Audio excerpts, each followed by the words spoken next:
നമ്മൾ നോക്കാൻ പോകുന്നത് വെതറിങ് ദ സ്റ്റോം ഇൻ എർസാമ എന്ന് പറയുന്ന ചാപ്റ്ററാണ്. അപ്പോൾ അതിലേക്ക് നോക്കുന്നതിന് മുമ്പ് ഈ ചാനൽ ആരെങ്കിലും സബ്സ്ക്രൈബ് ചെയ്യാനുണ്ടെങ്കിൽ ദയവായി സബ്സ്ക്രൈബ് ചെയ്ത് സപ്പോർട്ട് ചെയ്യുക. അപ്പോൾ നമുക്ക് ചാപ്റ്ററിലേക്ക് നോക്കാം.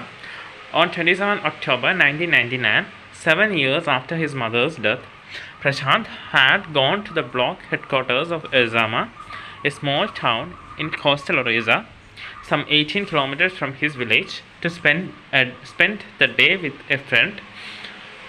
In the evening, a dark and menacing storm quickly gathered. Winds beat against the houses with a speed and fury that Prashant had never witnessed before. Heavy and incessant rain filled the darkness. Ancient trees were uprooted and crashed to the earth. Screams rent the air as people and houses were swiftly washed away. The angry waters filled into his friend's house neck deep. The building was of brick and mortar and was strong enough to survive the devastation of the wind of velocity of 350 km/h. But the cold terror of the family grew with the crashing of trees that had got uprooted and fallen on their house sometime in the middle of the night, damaging the roof and walls. ഇപ്പോൾ 27 October 1999 എന്ന വർഷത്തിൽ, അതായത് പ്രശാന്തിൻ്റെ അമ്മ മരിച്ച് 7 വർഷം കഴിഞ്ഞിട്ട് പ്രശാന്ത് എങ്ങോട്ട് പോവുകയാണ്? എർസാമയിലേക്ക് പോവുകയാണ്. എർസാമ എന്ന് പറയുന്നത് ഒറീസയിലെ കോസ്റ്റൽ ഒറീസയിലെ ഒരു സ്മോൾ വില്ലേജാണ്, ഒരു സ്മോൾ ടൗൺ ആണ്. അദ്ദേഹത്തിൻ്റെ, അതായത് പ്രശാന്തിൻ്റെ വില്ലേജിൽ നിന്നും 18 കിലോമീറ്റർ മാറിയാണ് ഈ കോസ്റ്റൽ ടൗണായ എർസാമ നിലകൊള്ളുന്നത്. ഇദ്ദേഹത്തിൻ്റെ ഫ്രണ്ടിൻ്റെ വീട്ടിലേക്കാണ് പോകുന്നത്. രാത്രിയായപ്പോൾ എന്താണ്, അവിടെ വളരെ രൂക്ഷമായ മഴയും സ്റ്റോമും ഒക്കെ വരാൻ തുടങ്ങി. അവിടുത്തെ ആ ഒരു ഹെവി റെയിൻ കാരണം ആൻഷ്യൻ ട്രീസ് എല്ലാം എന്ത് ചെയ്തു? അപ്രൂട്ട് ചെയ്തു.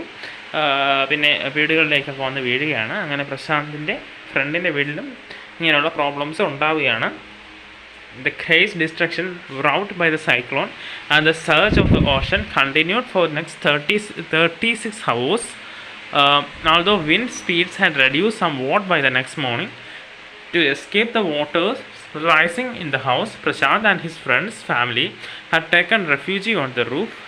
Prashant will never forget the shock he experienced at the first glimpse of the devastation wrought by the super cyclone. In the grey light of the early morning, a raging, deadly brown sheet of water covered everything as far as the eye could see. Only fractured cement houses still stood in a few places. Bloated animal carcasses and human corpses floated in every direction. All around, even huge old trees had fallen. 2 coconut trees had fallen on the roof of their house. This was a blessing in disguise, because the tender coconuts from the trees kept the trapped family from starving in the several days that followed. അപ്പോൾ എങ്ങനെയാണ് ഈ മഴ ഏകദേശം 36 മണിക്കൂർ കൂടി നിന്നു. പക്ഷേ രാവിലെ ആയപ്പോൾ ഈ കാറ്റിൻ്റെ സ്പീഡൊക്കെ ലേശം കുറഞ്ഞു. അഭയം തേടി പ്രശാന്തും അദ്ദേഹത്തിൻ്റെ ഫ്രണ്ടിൻ്റെ ഫാമിലിയൊക്കെ എവിടെയാണ്? ആ റൂഫിലാണ് നിൽക്കുന്നത്, വീടിൻ്റെ റൂഫിലാണ് കയറി നിൽക്കുന്നത്. അവിടെ നിന്നും ആ ഒരു ഏർലി മോർണിംഗ് 4 വാക്കിന് നോക്കിയാലും എന്താണ്, ഗ്രേ വാട്ടർ, അല്ലെങ്കിൽ ആ വാട്ടർ ചുറ്റും വാട്ടർ മാത്രമാണ് കാണാൻ പറ്റുന്നത്. അതിൻ്റെ മുകളിൽ ഇങ്ങനെ ആനിമൽസും പിന്നെ വീടിൻ്റെ അവശിഷ്ടങ്ങളും ഹ്യൂമൻ ബോഡീസും ഒക്കെ ഇങ്ങനെ കിടക്കുന്നത് കാണുന്നുണ്ട്. പിന്നെ ഈ വലിയ ട്രീസൊക്കെ ഇങ്ങനെ ഫോളോ ചെയ്തിട്ടുണ്ട്. നമ്മുടെ പ്രശാന്തിൻ്റെ ഹൗസിൻ്റെ മുകളിലേക്ക് 2 കോക്കനട്ട് ട്രീസ് വീണിട്ടുണ്ട്. അപ്പോൾ അതിനകത്ത് നിന്നുള്ള ടെൻഡർ കോക്കനട്ട്സ് വെച്ചാണ് അവർ കുറച്ച് ദിവസം കഴിയുന്നത്. For the next 2 days, Prashant sat huddled with his friend's family in the open on the rooftop. They froze in the cold and incessant rain. The rainwater washed away Prashant's tears. The only thought that flashed through his mind was whether his family had survived the fury of the super cyclone. Was he to be bereaved once again? ഇതാണ് ഏകദേശം 2 ദിവസം പ്രശാന്തും ഫ്രണ്ടിൻ്റെ family എല്ലാവരും ആ roof ടോപ്പിൽ തന്നെയായിരുന്നു. അപ്പോൾ ഈ മഴയത്തും തണുപ്പത്തും അവിടെ ആ റൂഫ് ടോപ്പിലിരുന്ന് അവർ ഒരുപാട് ബുദ്ധിമുട്ടുന്നുണ്ട്. ഈ മഴയുടെ സമയത്തും പ്രശാന്ത് ആലോചിക്കുന്നത് എന്താണ്, തൻ്റെ ഫാമിലി ഈ ദുഃഖത്തെ, അതായത് തൻ്റെ നാട്ടിലുള്ള ഫാമിലി ഈ ദുഃഖത്തെ അല്ലെങ്കിൽ ഈ സൂപ്പർ സൈക്ലോണിനെയൊക്കെ അതിജീവിച്ച് കാണുമോ എന്നുള്ള ചിന്തകളാണ് അദ്ദേഹത്തിൻ്റെ മനസ്സ് മുഴുവൻ. 2 days later, which seemed to Prashant like 2 years, the rain ceased and the rainwater slowly began to recede. Prashant was determined to seek out his family without further delay, but the situation was still dangerous and his friend's family pleaded Prashant to stay back a little while longer, but Prashant knew he had to go. എന്താണ് 2 ദിവസം കഴിഞ്ഞു, 2 ദിവസം 2 വർഷം പോലെയാണ് പ്രശാന്തിന് തോന്നിയത്. അപ്പോൾ 2 ദിവസം കഴിഞ്ഞപ്പോൾ ഈ മഴയൊക്കെ ലേശം കുറവുണ്ട്, വെള്ളവും കുറച്ചൊക്കെ ഇറങ്ങി തുടങ്ങി. അതുകൊണ്ട് തന്നെ അപ്പം തന്നെ പോകാൻ പ്രശാന്ത് തീരുമാനിക്കുകയാണ്. പക്ഷേ പ്രശാന്തിൻ്റെ ഫ്രണ്ടിൻ്റെ ഫാമിലി കുറച്ച് നിർബന്ധിക്കുന്നുണ്ട് അവിടെ കുറച്ചുകൂടെ സ്റ്റേ ചെയ്യാൻ, കാരണം ഇപ്പോൾ ഡേഞ്ചർ ഉണ്ടായിരുന്നു. പക്ഷേ പ്രശാന്ത് അത് മാനിക്കാതെ പോവുകയാണ്. He equipped himself with a long, sturdy stick and then started on his 18-kilometer expedition back to his village through the swollen floodwaters. It was a journey he would never forget. He constantly had to use the stick to locate the road to determine where the water was more shallow. At places it was waist deep and progress was slow. At several points he lost the road and had to swim. After some distance he was revived to find 2 friends of his uncle who were also returning to their village. They decided to move ahead together. എന്താണ് അപ്പോൾ ഏകദേശം 18 kilometre പോകണമല്ലോ, ഈ flood water കൂടെ വേണം പോകാൻ. അപ്പോൾ അവർ ഒരിക്കലും ഈ പ്രശ്നം മറക്കാത്തൊരു യാത്രയായിരുന്നു അത്. ആ ഫ്ലഡ് വാട്ടർ കൂടെ ഒരു നീളമുള്ള സ്റ്റിക്കും പിടിച്ചുകൊണ്ടാണ് പോകുന്നത്. അപ്പോൾ ഈ സ്റ്റിക്ക് എന്താണെന്ന് വെച്ചാൽ റോഡ് എവിടെയാണെന്ന് തിരിച്ചറിയാൻ വേണ്ടിയിട്ടാണ്. അപ്പോൾ ചില സ്ഥലത്ത് എത്തുമ്പോൾ എന്താണ് ഈ വാട്ടർ വേസ്റ്റ് ലെവലിലെത്തും. അപ്പോൾ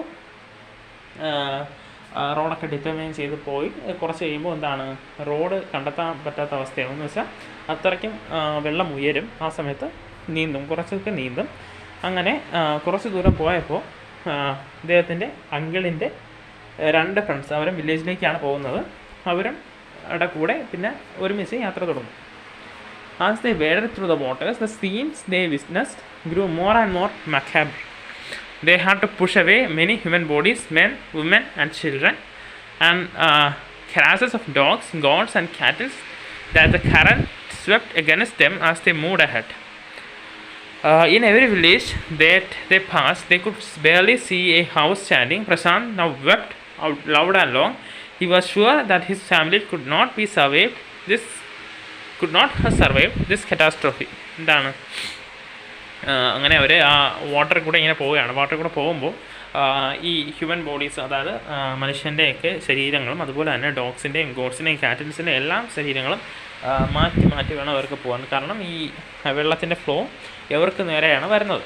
അപ്പോൾ ഇതൊക്കെ മാറ്റി വേണം പോകാൻ. അങ്ങനെ അവർ സർവൈവ് ചെയ്യണം. ഓരോ ഗ്രാമത്തിലെത്തുമ്പോഴും പ്രശ്നം തിരിച്ചറിയുകയാണ്, എന്താണ് ഇവിടത്തെയൊക്കെ അവസ്ഥ ഇങ്ങനെയാണെങ്കിൽ എൻ്റെ ഗ്രാമത്തിൽ, അതായത് എൻ്റെ വീട്ടിൽ ആരും സർവൈവ് ചെയ്യാൻ സാധ്യതയില്ല. ഈ ദുരന്തത്തെ, ഈ കറ്റാസ്ട്രോഫിയെ ആരും സർവൈവ് ചെയ്യാൻ സാധ്യതയില്ലെന്ന് പ്രശാന്ത് ഇങ്ങനെ മനസ്സിലാക്കുകയാണ്. Eventually Prashant reach his village Kalikuda. His heart went cold. Where their homes once stood, there were only remnants of its roof. Some of their belongings were caught, mangled and twisted in the branches of the trees just visible above the dark waters.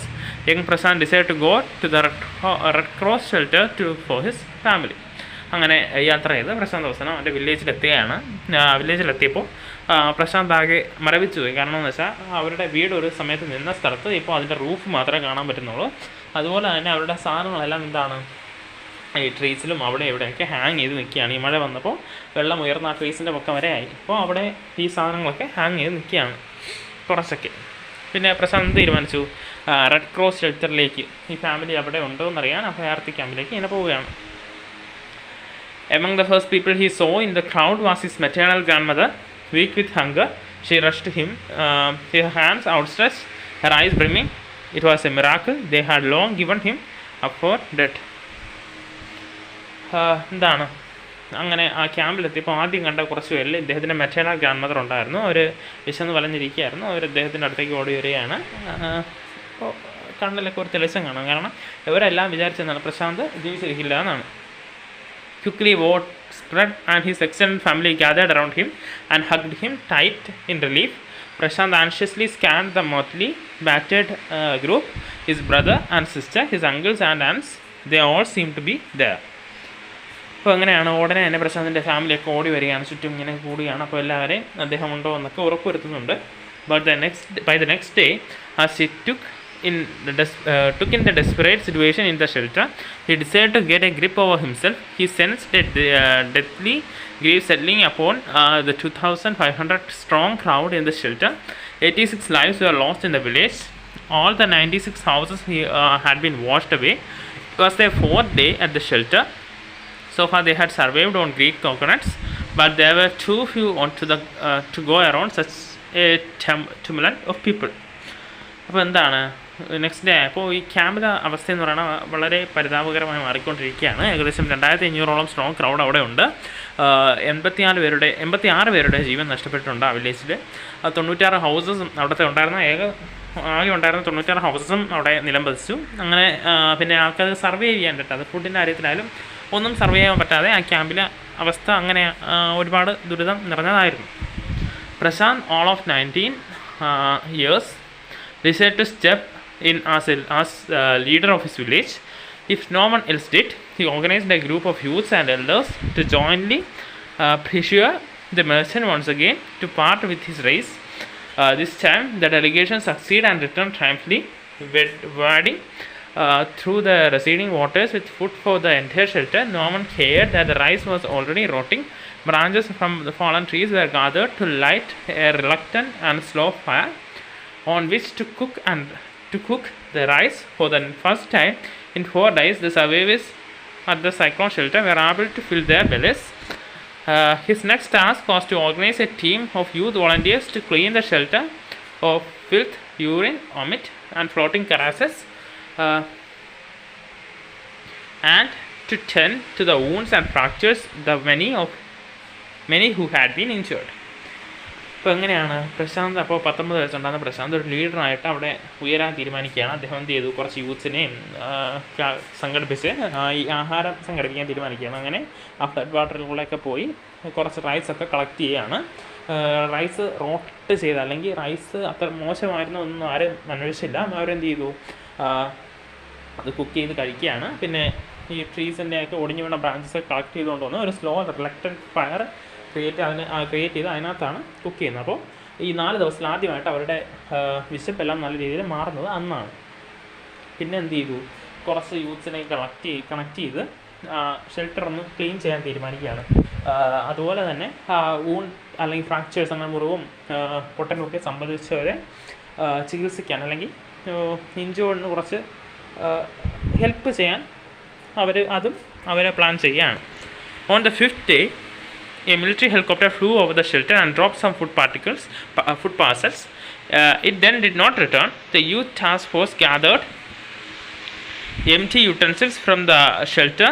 Then they deputed the children to lie in the sand left by the waters around the shelter, with these stomachs utensils on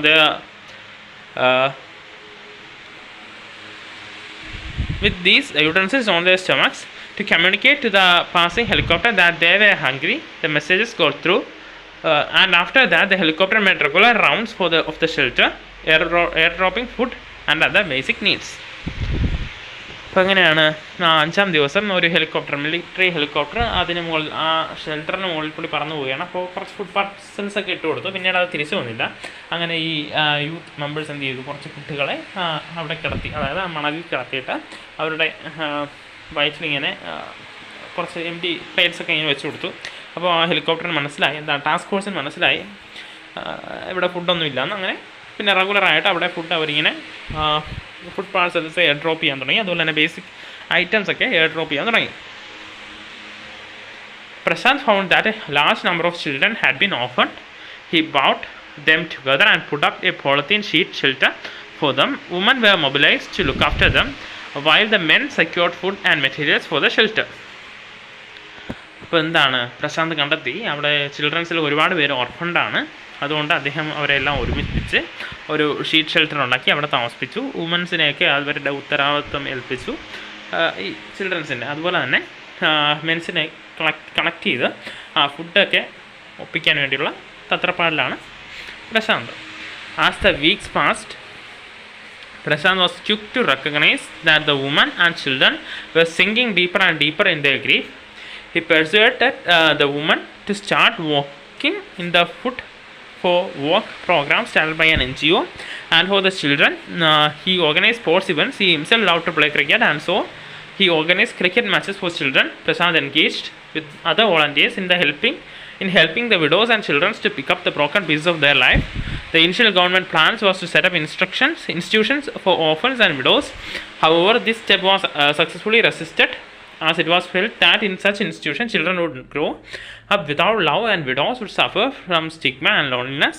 Prashant's group believed orphans should be resettled in their own community itself, possibly in new foster families made up of childless widows and children without adult care.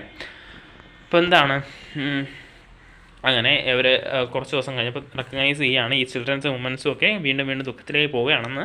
അങ്ങനെ വുമൻസിന് വേണ്ടിയിട്ട് food for work programme ഒരു NGOയുടെ കീഴിലുള്ള അത് start ചെയ്യാൻ അവിടെ തീരുമാനിക്കുകയാണ്. ചിൽഡ്രൻസിന് വേണ്ടിയിട്ട് എന്താണ് സ്പോർട്സ് ഇവൻറ്റ്സ് ഒക്കെ കണ്ടക്ട് ചെയ്യുകയാണ്. മെയിനായിട്ട് ഇദ്ദേഹം ക്രിക്കറ്റ് ഒരുപാട് ഇഷ്ടപ്പെട്ട ആളായിരുന്നു, അതുകൊണ്ട് ക്രിക്കറ്റ് മാച്ചസ് കണ്ടക്ട് ചെയ്യുകയാണ്.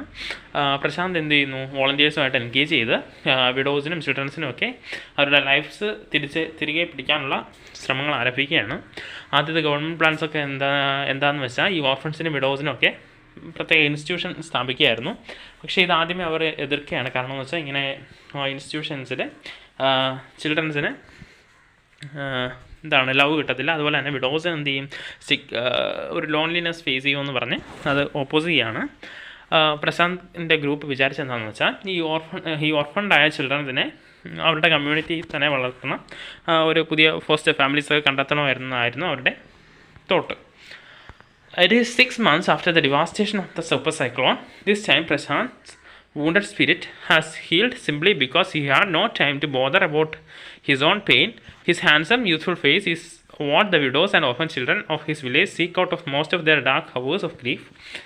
എന്ന് വെച്ചാൽ 6 മാസത്തിന് ശേഷം സൂപ്പർ സൈക്ലോണിന് ശേഷം പ്രശാന്തിന് തൻ്റെ ദുഃഖങ്ങൾ ആലോചിക്കാൻ സമയമുണ്ടായിരുന്നില്ല. കാരണം ഈ ഗ്രാമം മുഴുവൻ അദ്ദേഹത്തിൻ്റെ